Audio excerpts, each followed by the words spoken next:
Olá, hoje nós vamos falar sobre mediação e conciliação no judiciário. E a minha entrevistada é a Marli Assis, que é graduada em Psicologia e em Direito, se aposentou como psicóloga judicial do Tribunal de Justiça de Minas Gerais e é mediadora judicial e instrutora em mediação de conflitos judiciais pelo Conselho Nacional de Justiça.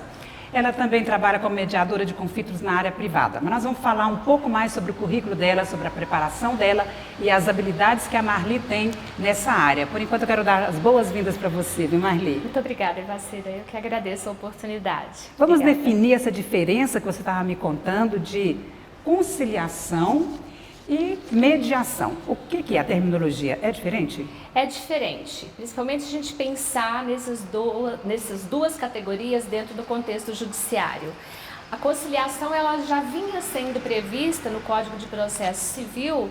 A qualquer momento o juiz ele poderia propor ali uma conciliação onde ele mesmo realizava ou então encaminhava para um profissional, lotado nas centrais de conciliação e trabalhava-se aqueles conflitos mais emergentes, em que não demandava tanto vínculos de afeto entre as pessoas, em que as pessoas não tinham uma relação mais afetuosa, como são as demandas familiares e assim por diante. Posteriormente, com uma resolução do Conselho Nacional de Justiça em 2010, que é a Resolução 125, foi sugerido dentro do contexto judiciário a ocorrência da prática de mediação. Então, formaram-se mediadores judiciais e estes passaram a atuar dentro do judiciário numa outra perspectiva. E onde se diferencia?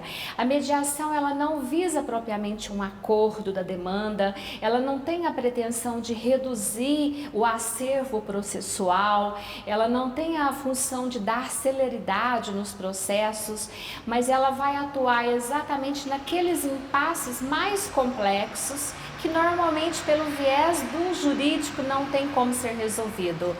Você falou em formação. Existe requisito, critério? Qual profissional que pode ser mediador?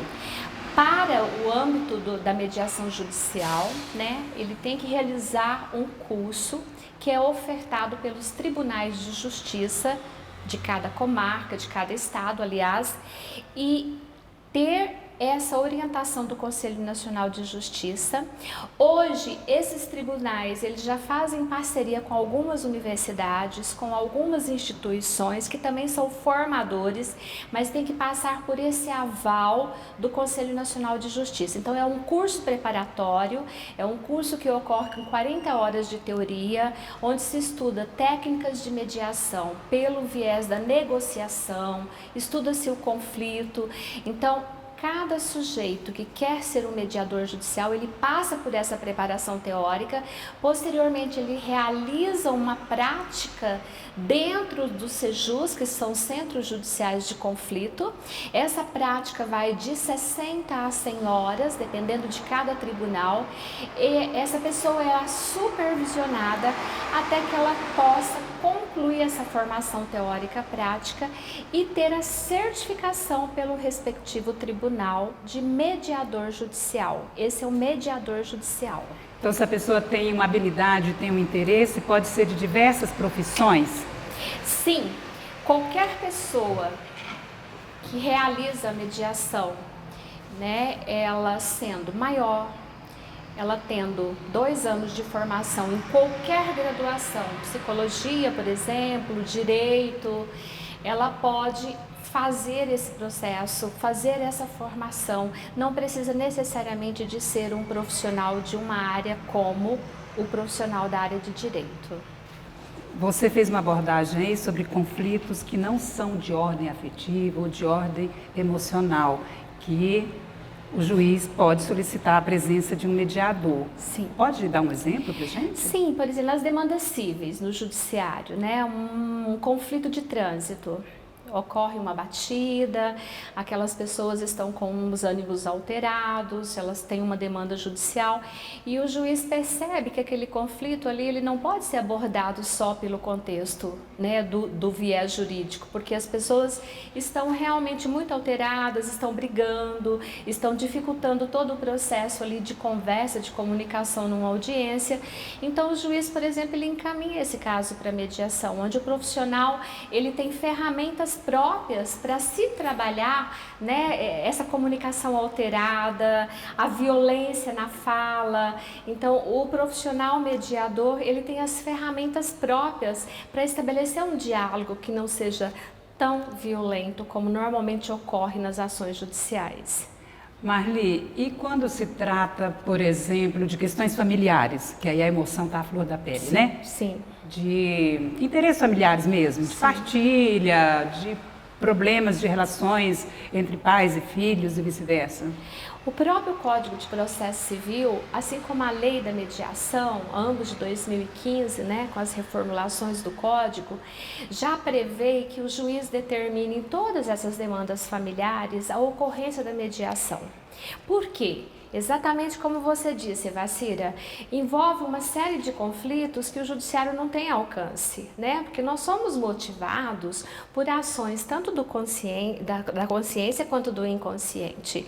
E muitas vezes o direito não compreende esses conflitos, porque normalmente eles ocorrem não por aquilo que é só dito, mas por toda uma dinâmica, por tudo que vem ocorrendo nessa família.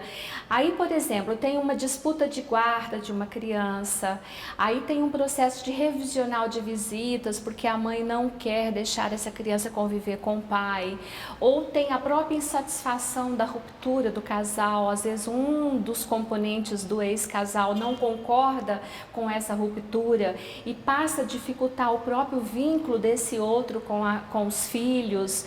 Então são vários fatores, como você diz, os casos de interdições, porque às vezes a família briga muito pelo patrimônio, né, mas não tem condições de cuidar daquele que está necessitando naquela interdição. Às vezes querem dirigir todo o patrimônio, mas não querem o cuidado.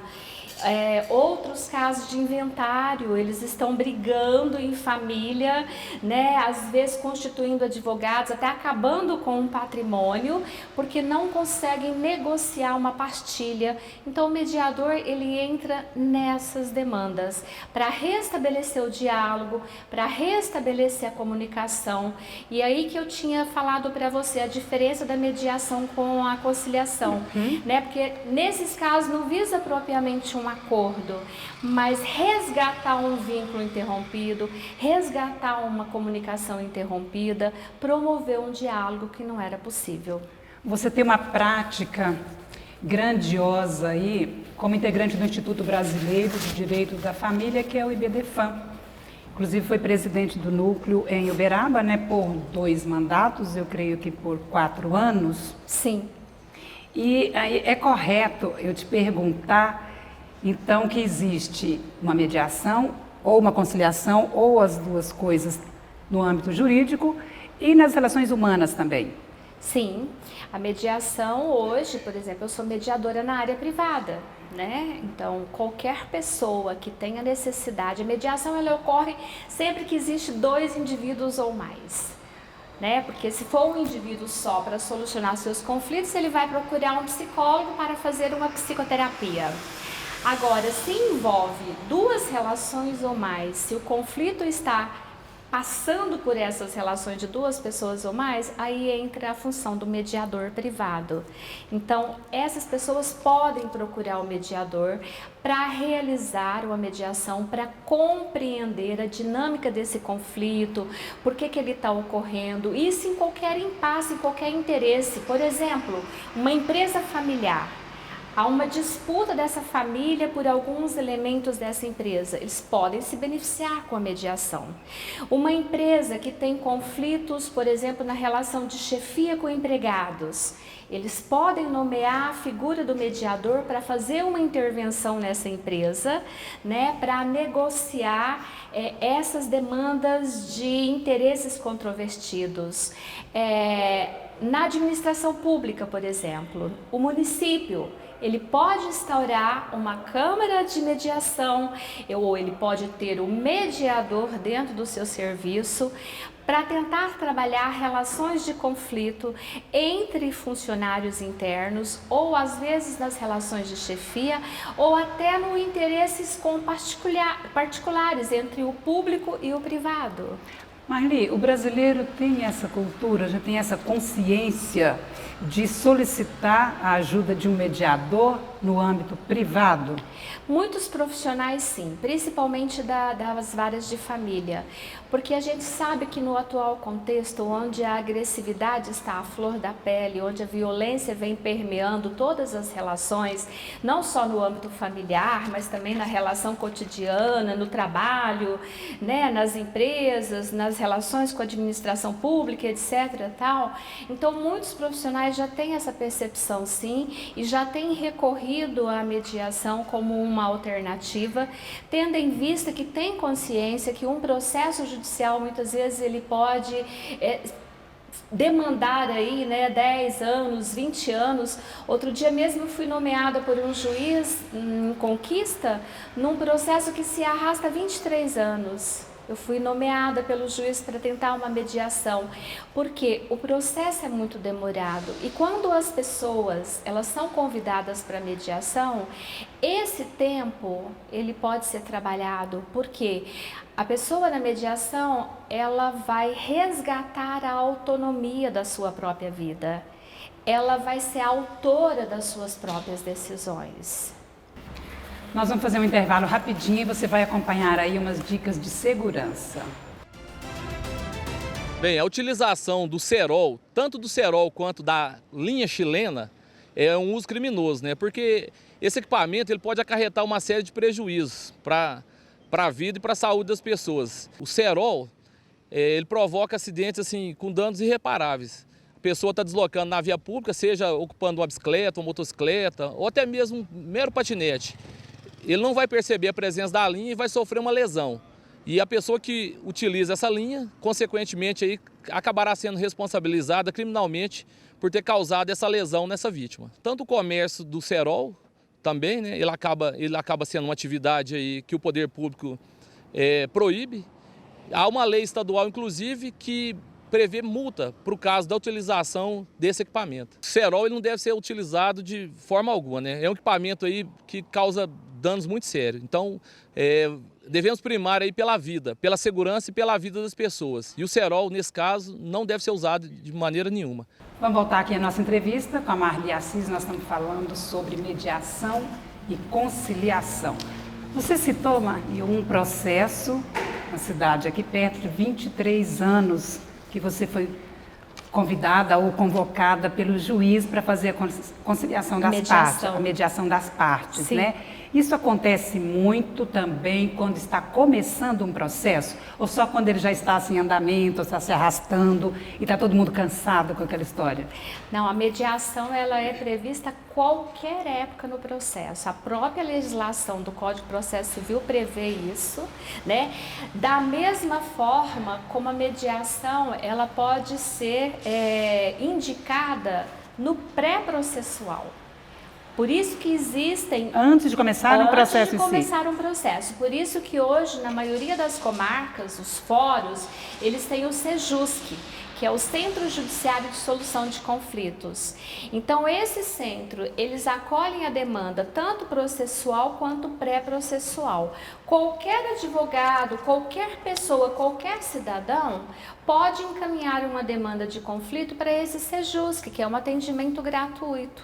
Essas pessoas serão recepcionadas, a outra parte que envolve aquele conflito vai ser convidada e se ela aceitar, a mediação vai ocorrer ali nesse Sejusc de forma gratuita. A única condição do pré-processual, assim como na continuidade da mediação judicial ou mesmo na mediação privada, a única condição é a voluntariedade das pessoas. Todos envolvidos na demanda do conflito, eles têm que concordar com a mediação. Se tiver um senão, uma dúvida, um porém, não realiza a mediação, a não ser que envolve muitas pessoas, partes queiram, né, que estão envolvidas ali naquele elemento controvertido, então ela vai ser realizada com parte da família, mas eles entram ali num consenso de quem vai fazer a mediação, de quem vai ter essa oportunidade de mediar um conflito. Na sua experiência, são muitos resultados positivos? As pessoas estão aderindo a essa mediação? Sim, sim. Eu já trabalhei, por exemplo, assim, casais que estão num processo de separação, mas que ainda não ajuizaram, e um advogado de uma das partes convidou a outra parte como seu advogado, né? Os clientes concordaram em realizar uma mediação. Então, daí, o que resultou? Trabalhando todos os conflitos envolvidos ali na disputa da guarda daquele filho, da questão da convivência e tudo mais, eles foram tomando consciência de toda aquela problemática, de toda aquela demanda, passaram a priorizar a sua própria autoria de pais, né, de não demandar o judiciário para cuidar da demanda dos filhos, e conseguiram sim ajustar. E dali já compuseram um acordo que posteriormente os advogados apenas pediram homologação, né? Homologa-se um termo de acordo que é um título extrajudicial. Então, na verdade, aquilo vai ser imediatamente encaminhado ao judiciário só para ser homologado, para que eles tenham aquela garantia. Então, não vai demandar um processo. O mediador tem tempo para se preparar? Ele é convocado com uma data de antecedência para você conhecer bem a história e como que vai atuar? Sim. Na mediação judicial, né, é previsto dentro da realidade do processo esse prazo, né? O juiz, quando ele nomeia determinado profissional, esse profissional, inclusive, ele pode acatar ou não esse encaminhamento, porque também temos os casos de suspeição, né? Existem pessoas que são do nosso meio, por exemplo, nós temos a questão da suspeição, a gente não vai trabalhar com pessoas que estão do nosso convívio afetuoso, familiar e tudo mais, mas caso você aceite, você tem todo esse prazo de preparação, inclusive porque a legislação prevê que num processo judicial, quando há a determinação, né, do juiz pela realização da mediação, o processo ele fica suspenso para todos os prazos por 60 dias. Então, e inclusive esse prazo depois ele pode ser prorrogado a pedido conforme o interesse do mediador ou conforme o interesse das partes envolvidas, que são os mediandos, né? Marli, você também é professora universitária, né? É palestrante. Existe uma mediação que é na comunidade escolar. Isso Sim. facilita muito a sua atuação?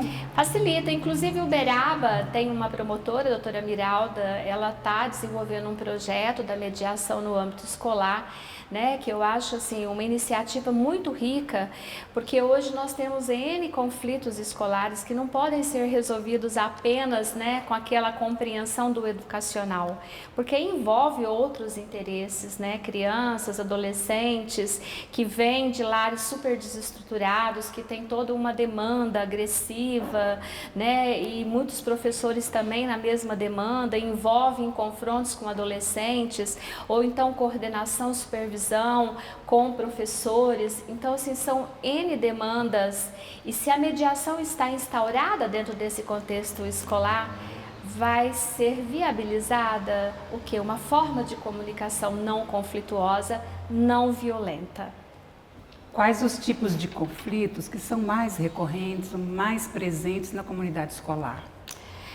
Eu não atuo nessa área, né? Mas eu acredito que são esses que eu estou te falando, no sentido assim, relação professor-aluno, relação professor-professor. De discórdia. De confronto, relação professor-pais. Olha que interessante, numa dinâmica escolar, muitas vezes não há o ajustamento do aluno, por exemplo, uma adolescente, muito em função de um conflito estabelecido na relação dos pais com a professora.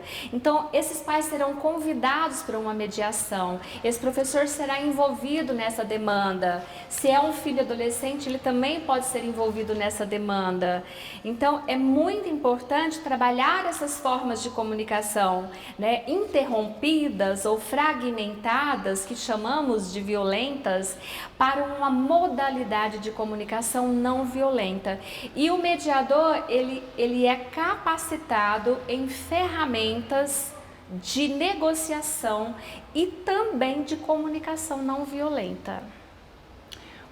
Qual que é o contexto que se denomina de mediação de comunidades? O contexto em que se denomina, vamos supor, existe uma comunidade de bairros, né? Uma comunidade em zona rural, por exemplo, invasores de terra, várias, não sei se é essa nomenclatura que eu daria aqui hoje, né? Que pode polemizar, mas em todas essas comunidades religiosas, né? Comunidades de outros interesses, pode existir ali um elemento que agrega essa função do mediador para tentar negociações, para tentar condutas que visam o interesse de todos, né?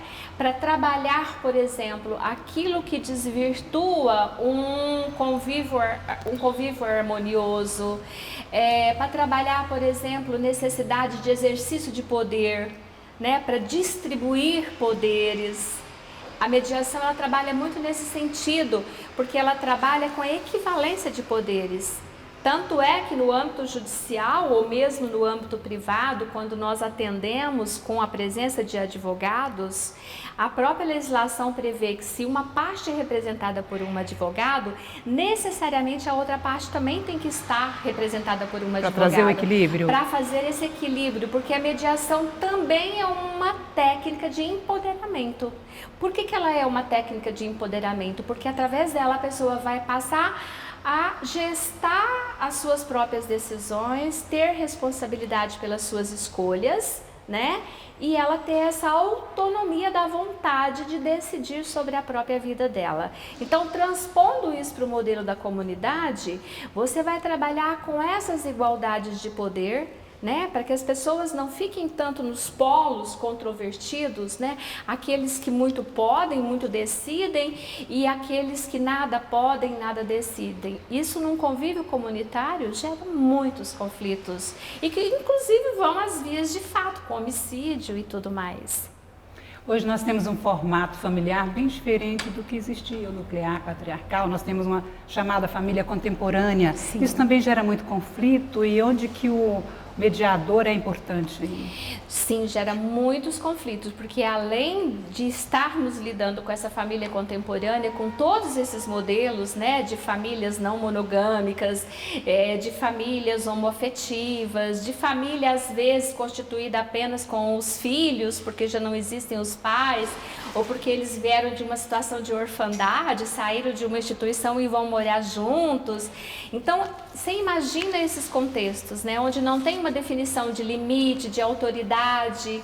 Então, o mediador, ele vem para agregar, né, entender essa conjectura desses novos arranjos e proporcionar a essas pessoas uma linguagem que muitas vezes eles não encontram na própria sociedade, que não aceita, que discrimina, né? Então, o mediador, ele vai ter uma função agregadora de trabalhar com esses elementos, até como eles podem, a partir daquelas diferenças, né, em relação às expectativas que o social tem deles, como que eles podem trabalhar a própria aceitação, a própria autonomia, para lidar com esse conflito, tanto intrafamiliar quanto intersocial. Isso vai trazer, eu acho que mais alegria, mais benefício, mais harmonia ali dentro. Então, imagino que seja crescente essa figura do mediador nas relações de modo geral. Sim. Por isso que a gente fala que a mediação, ela não tem uma pretensão com o acordo final, né? Com a solução do conflito, mesmo porque dentro de uma formação psicanalítica eu entendo que nenhum conflito é solucionado. Na verdade, o que são solucionados são os impasses do dia a dia que a gente vive, porque o conflito é da nossa natureza, é do humano. A gente mal resolve um impasse na nossa vida, surgem outros. Então, o conflito é da essência do humano, é da natureza do humano. Ele não pode ser solucionado. Então, o mediador, sim, ele tem esse papel muito fundamental na vida das dinâmicas familiares ou coletivas e etc. e tal, porque vai proporcionar a essas pessoas entender, inclusive, a normalização do conflito, né? Porque muitas vezes as pessoas se tornam violentas porque elas não aceitam a normalização do conflito. É como se aquilo não tivesse que existir. E não tem que existir na função do outro. É o outro que causa, é o outro que violenta, é o outro que discorda, é o outro que não dialoga. E o mediador, ele vai favorecer um trabalho de normalização desse conflito para que essas pessoas entendam essa normalização e aí restabelecer uma comunicação mais viável, mais positiva, transformando aqueles elementos de violência, por exemplo, num discurso, com figuras de linguagem mais positivas, mais aceitáveis, tentar se colocar no lugar do outro, né? Uma das ferramentas que nós utilizamos, até a inversão de papéis, é ver o lugar do outro diante de você, a necessidade do outro e entender essa dinâmica, principalmente dentro dessa realidade contemporânea, onde a intolerância impera. Nós terminamos aqui, eu te agradeço imensamente, tá, por você estar aqui falando desse tema que é tão fundamental nas relações humanas, né?